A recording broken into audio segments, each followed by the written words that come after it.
Japan has a side most people never see.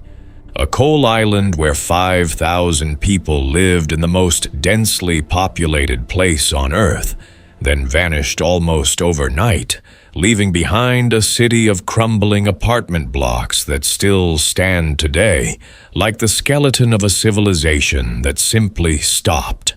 A mining town sealed in a single moment by an orderly corporate evacuation, its hospital equipment still on the shelves, its school desks still in the classrooms, its calendars frozen at the month everything ended. A bay town destroyed not by the departure of industry, but by the deliberate decision of an industry to keep poisoning its neighbors for 12 years after it knew exactly what it was doing. In this video, we are counting down 12 abandoned towns in Japan that I bet you have never heard of. Stay with me to the end, because number 1 is a place so deliberately hidden, so systematically erased from official history, that the Japanese government refused to acknowledge what happened there for over 50 years. So hit subscribe, turn on notifications, and let us begin. Number 12. Nichitsu, Saitama Prefecture. Most people who visit Saitama think of suburbs, commuter trains, the sprawl of Greater Tokyo bleeding north into unremarkable flatlands. They do not think of a fully intact ghost town buried in the mountains at the end of a road that closes every winter under meters of snow. But Nichitsu is there, and it has been waiting in the mountains for over 40 years. Nichitsu was a mining town established in the early 20th century to extract zinc, lead, and other metals from the surrounding peaks. At its height, around 1,000 people lived here. The town was self-contained in the way that remote Japanese company towns always were. Worker housing blocks, a school, a hospital, a community hall, the infrastructure of a complete life, compressed into a narrow mountain valley and sealed off from the outside world by terrain that made every supply run a significant undertaking. The mine closed in 1978. The evacuation was orderly. Workers and families packed what they could carry and were relocated to other company facilities or dispersed to the cities. Unlike many abandoned places where the departure is chaotic, Nichitsu was vacated with the quiet efficiency that characterized Japanese industrial operations. They left. They did not come back. What makes Nichitsu extraordinary is what was left behind. Not ruins. An entire functioning town, preserved by cold mountain air and heavy snows that seal it away from vandals for half of every year. The hospital still contains medical equipment. The school still has desks in the classrooms. The community hall still has chairs arranged as though a meeting was about to begin. A calendar on a wall stopped at the month of the closure in 1978. Nichitsu exists in a suspended state that most abandoned places never achieve. It did not decay slowly over a century. It was sealed in a moment, preserved in mountain cold, waiting for a resumption that is never going to come. Number 11. Matsuo Mine, Iwate Prefecture. In the mountains of Iwate Prefecture, a cluster of enormous concrete apartment blocks sits on a hillside above the tree line. They are massive, institutional structures, the kind of buildings you would associate with a major city. Here they stand in complete isolation, surrounded by bare mountain grassland. Their windows gone, their floors open to the sky, their concrete walls stained dark by decades of weather rolling in off the North Pacific. This is Matsuo Mine, once the largest sulfur mine in Asia.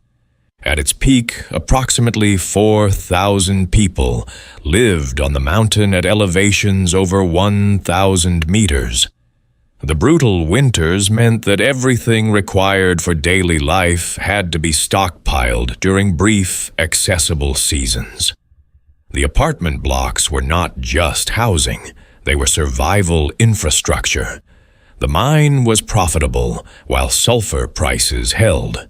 But the development of desulfurization technology in the oil industry in the late 1960s meant that petroleum byproducts could supply industrial sulfur more cheaply than mountain mining.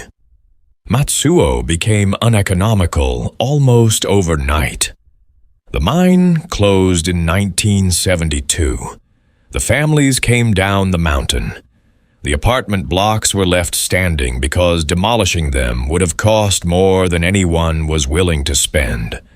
Today, 7-story concrete buildings stand above 2,000 meters, visible from kilometers away, their interiors reduced to bare shells through which mountain wind moves freely. Acid drainage from the old mine workings continues to flow into the Matsuo River, staining the water rust orange in a phenomenon locals call the Tamagawa milk. The buildings watch from the hillside. The mountain does not forget. Number 10. Ikushima, Nagasaki Prefecture. Most people have heard of Hashima, the famous battleship island, whose concrete ruins rising from the sea have made it one of the most photographed abandoned places on Earth. Fewer people know about Ikushima, Hashima's lesser-known neighbor, which tells an almost identical story with one crucial difference. Ikushima closed later, much later, and the speed of its abandonment was something even the people who lived through it found difficult to comprehend. Ikushima is a small island in the Amakusa Sea, about 40 kilometers from Nagasaki. At its peak in the 1960s, around 7,000 people lived on it. Given its size, the population density was extraordinary. Every available space was built upon. Multi-story apartments, schools, a hospital, shops, a pachinko parlor, a cinema, all compressed onto an island you could walk across in 20 minutes. The mine that sustained Ikushima was the last operating submarine coal mine in Japan. When it finally closed in 2002, the evacuation was complete within months. Apartment blocks emptied floor by floor. The school was locked. The hospital was shuttered. The pachinko machines stand in rows in the darkened parlor, still loaded with silver balls that no one will ever play. The last resident finally left in 2020. What separates Ikushima from Hashima is not the architecture, but the timeline. Hashima has had 50 years to become picturesque. Ikushima has had barely 20. The abandonment does not feel historic.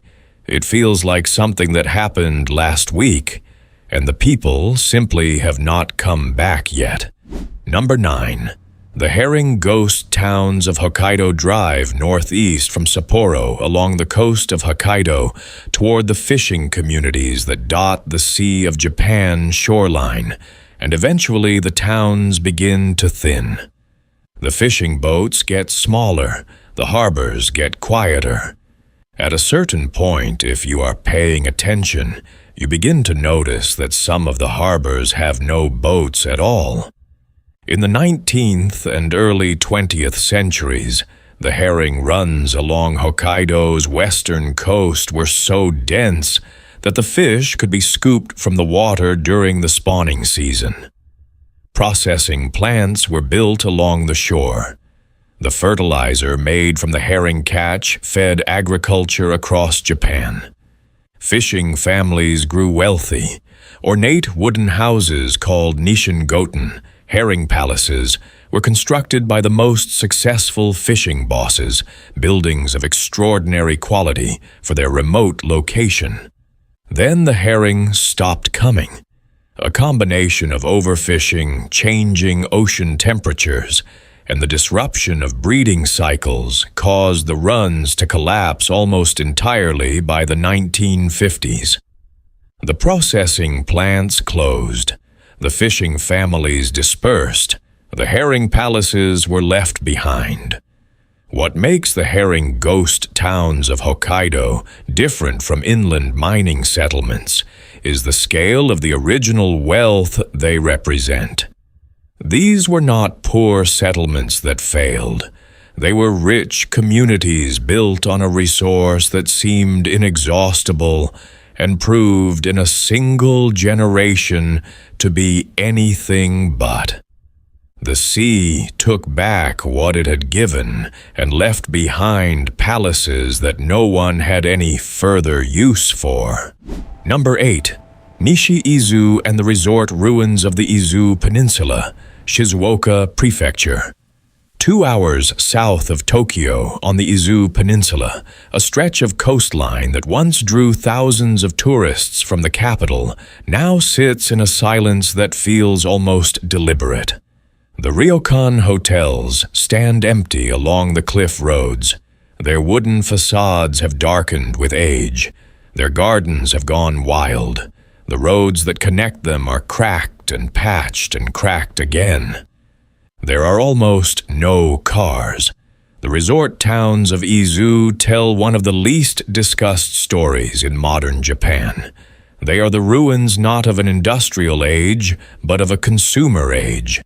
Places built on the assumption that Tokyo's growing middle class would always want to escape to ocean views and hot spring baths, and that this desire would grow forever.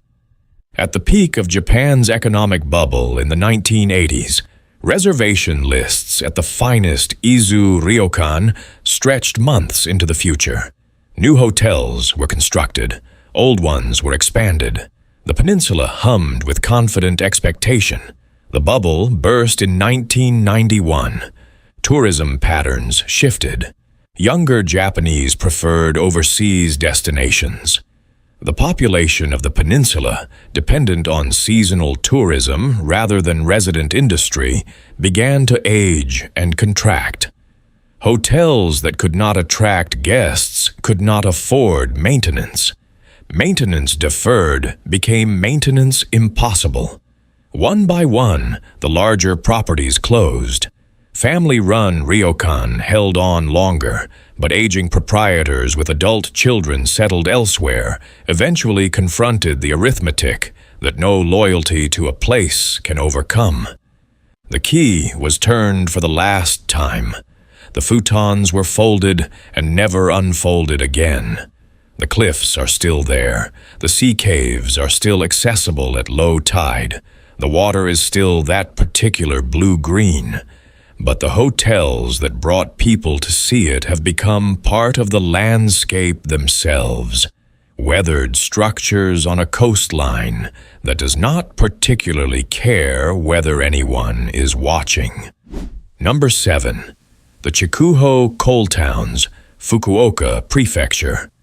In northern Kyushu, in the industrial belt that once made this region the engine of Japanese heavy industry, dozens of small mining communities exist in various states of decay. The coal seams of the Chikuho coalfield powered Japan's modernization from the Meiji era through the post-war reconstruction, and the towns built above them were substantial planned communities, housing hundreds of thousands of workers and their families.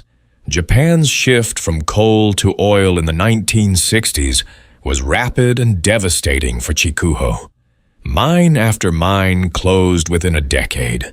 The Tanko Yutaku, company-built worker housing, were either demolished, sold off, or simply abandoned as workers followed employment elsewhere.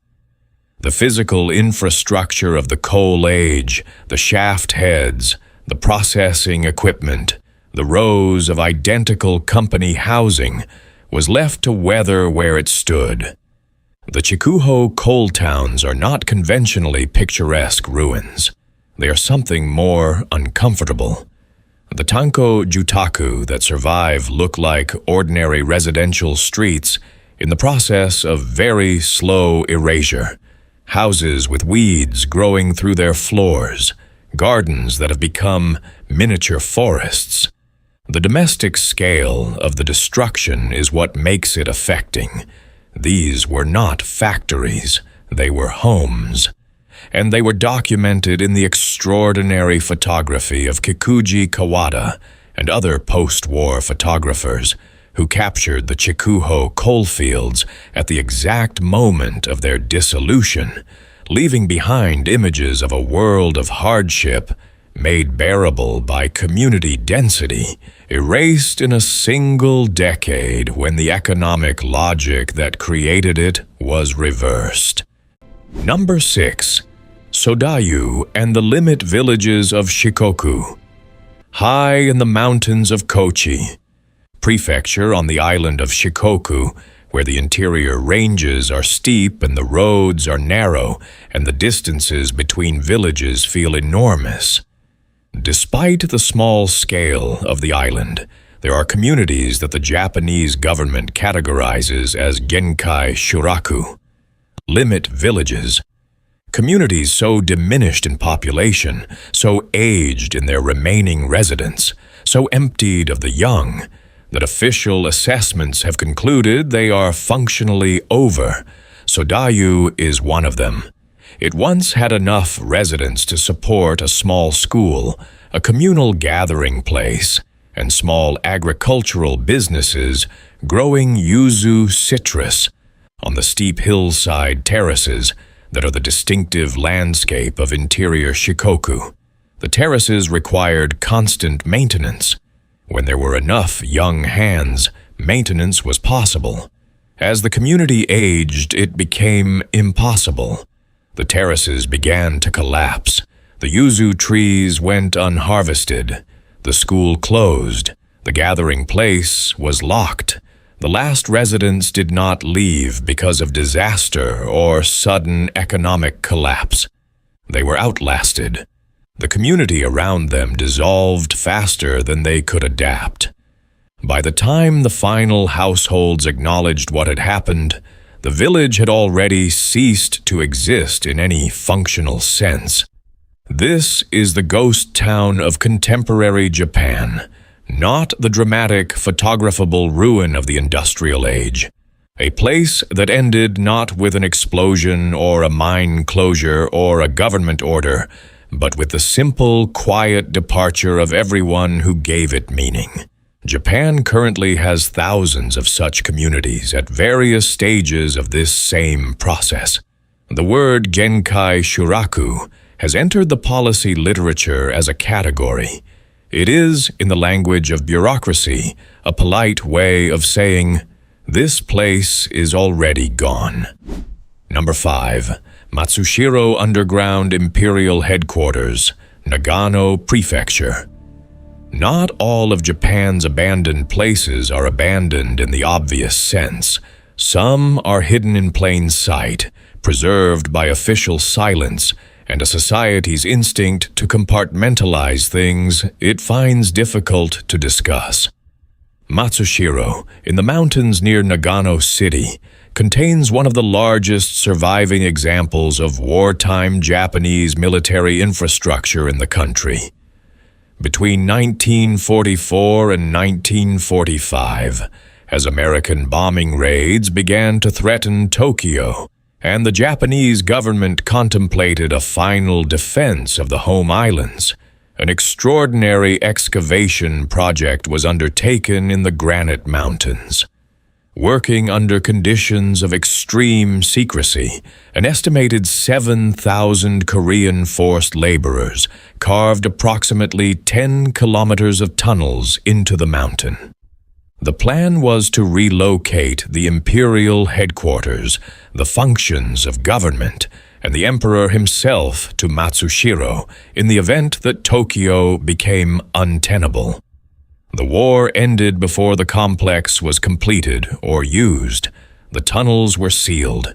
The forced laborers were repatriated or dispersed. The project was classified and for decades received minimal official acknowledgement. Today, approximately 500 meters of the tunnels are open to the public. Visitors walk into the mountain through passages carved by men who had no choice in the matter and receive no credit in the official signage. The scale is extraordinary. The granite walls are smooth cut. The passages are wide enough for vehicles. But what Matsushiro really is, beneath the heritage tourism framing, is a monument to a plan that never had to be executed and a labor history that Japan has never fully reckoned with. The carved stone was shaped by hands that are remembered nowhere in the corridors they built. Number 4. Yugashima, Shizuoka Prefecture. 3 hours southwest of Tokyo, in the mountains of the Izu Peninsula interior, a river valley holds the ruins of a hot spring resort that in its heyday drew writers and artists from across Japan. Kawabata Yasunari, the Nobel Prize-winning novelist, visited and was inspired here. His novella Izu no Odoriko, The Dancing Girl of Izu, set partly in these mountains, became one of the defining works of 20th century Japanese literature. The ryokan Kawabata stayed and still stands in Yugashima.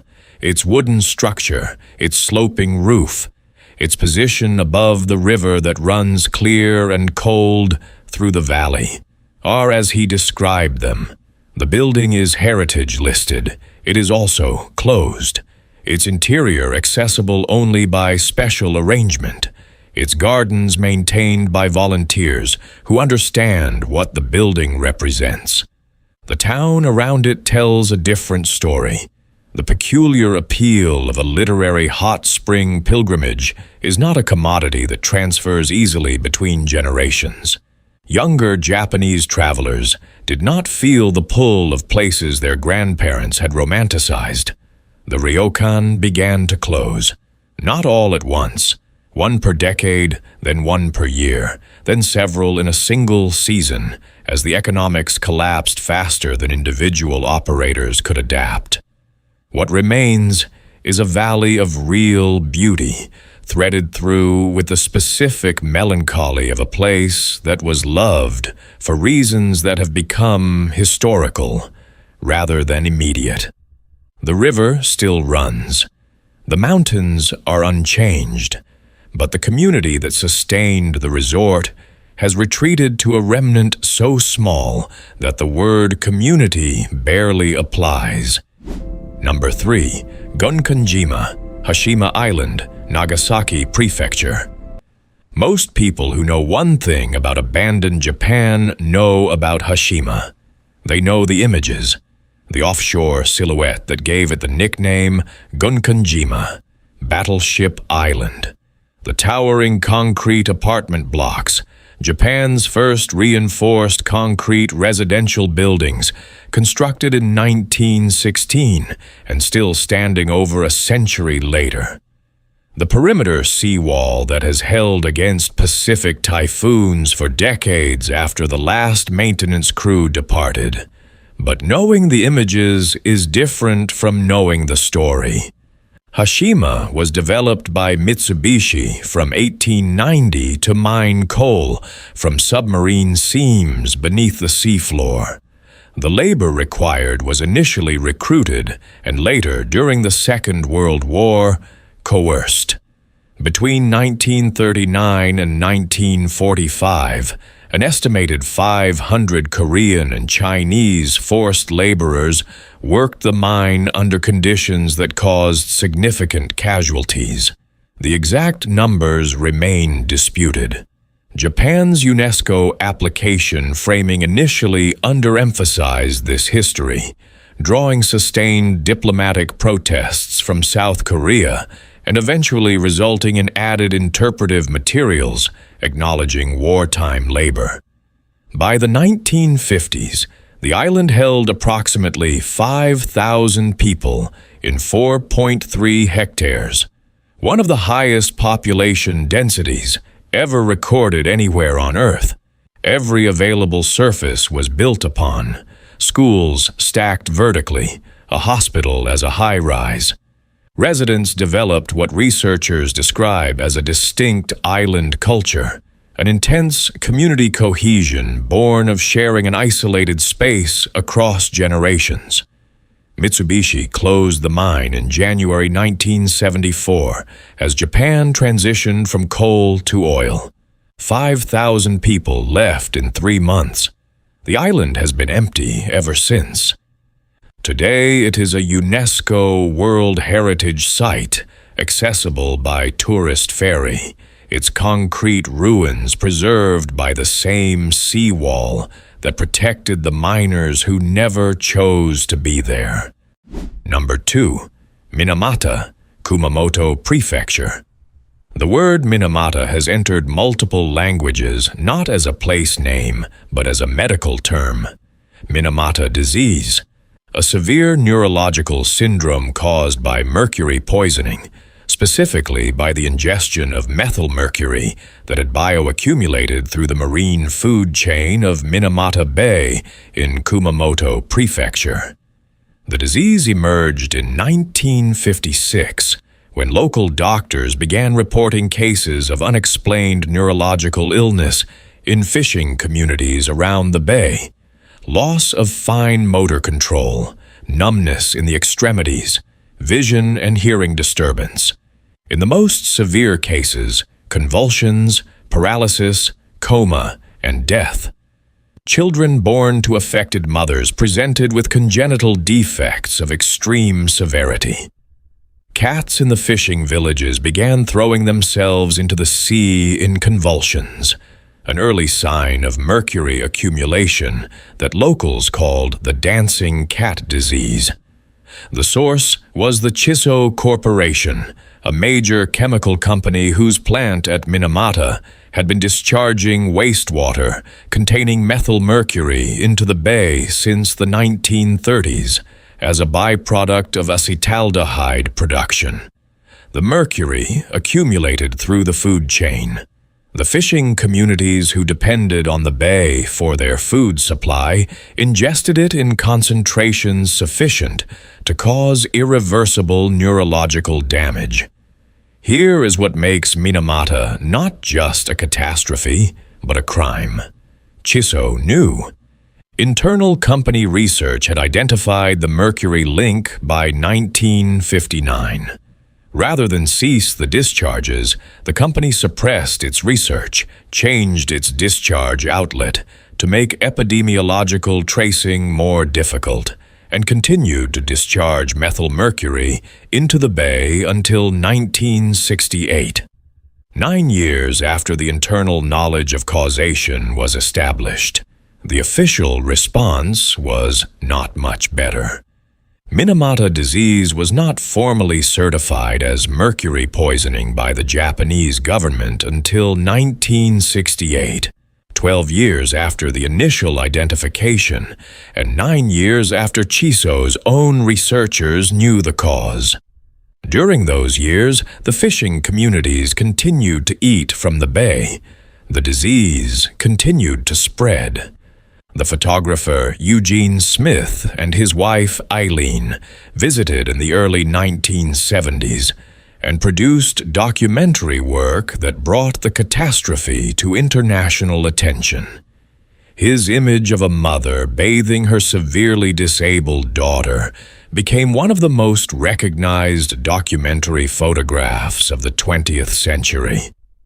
Smith himself was attacked and severely beaten by Chikuho employees while photographing a company shareholder meeting. His injuries were permanent. The last legal proceedings were settled only in the early 2000s. Certification disputes continued for decades, with patients dying before their cases were resolved. The fishing community of Modo, where the disease first concentrated, carries its history in a quiet that is different from the silence of a mining town after the miners leave. This was a community destroyed not by the departure of industry, but by the deliberate choice of an industry to continue poisoning its neighbors rather than lose money. Number 1. The forced labor mining villages of Hokkaido. There is a category of abandoned place that does not appear in travel guides, that is not included in heritage listings, that has no interpretive signage and no tourist ferry and no UNESCO designation. These are the settlements that existed not because people chose to live there, but because they were brought there by force and given no choice about leaving.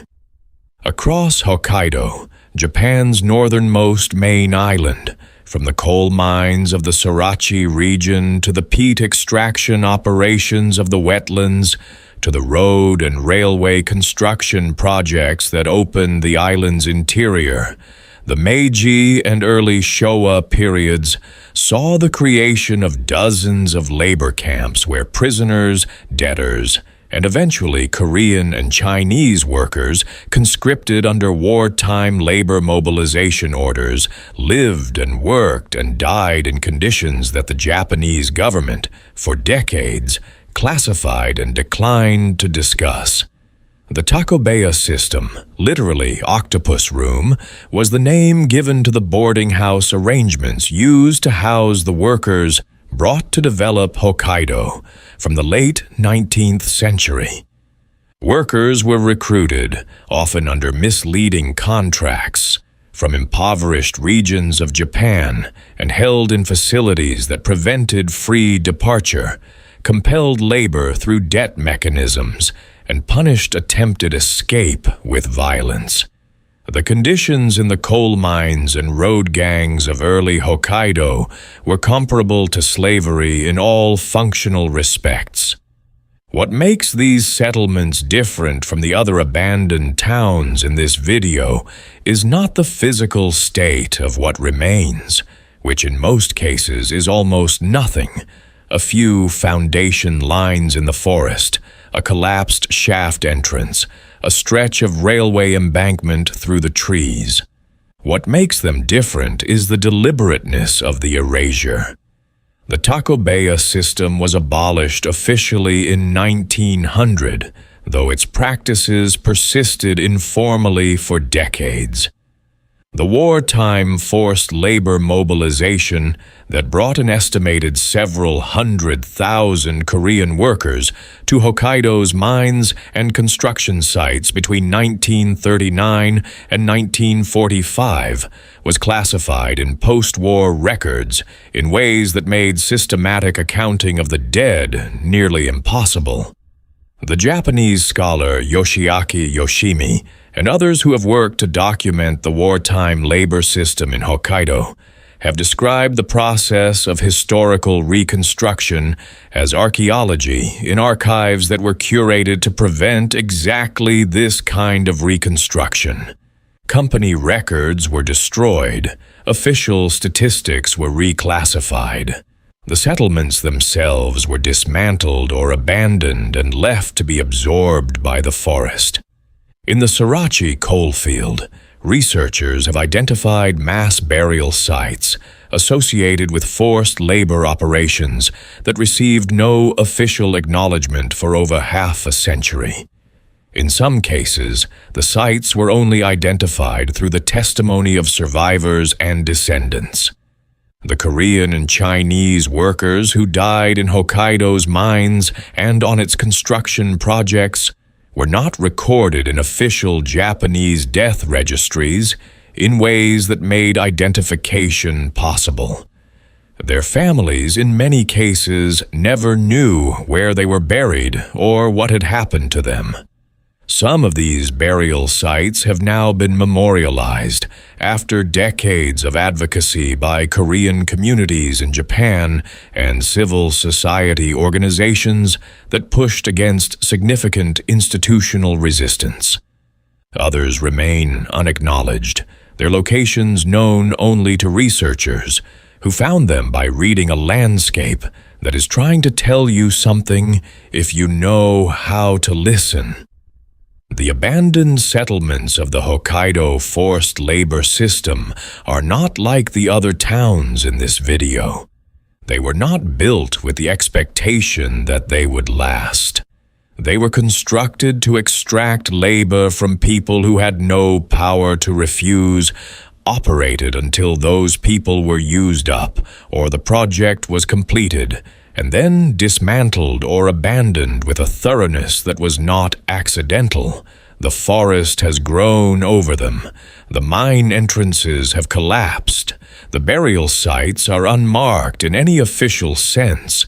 The records are incomplete. And the descendants of the people who were brought there and never came home are still, in some cases, still looking.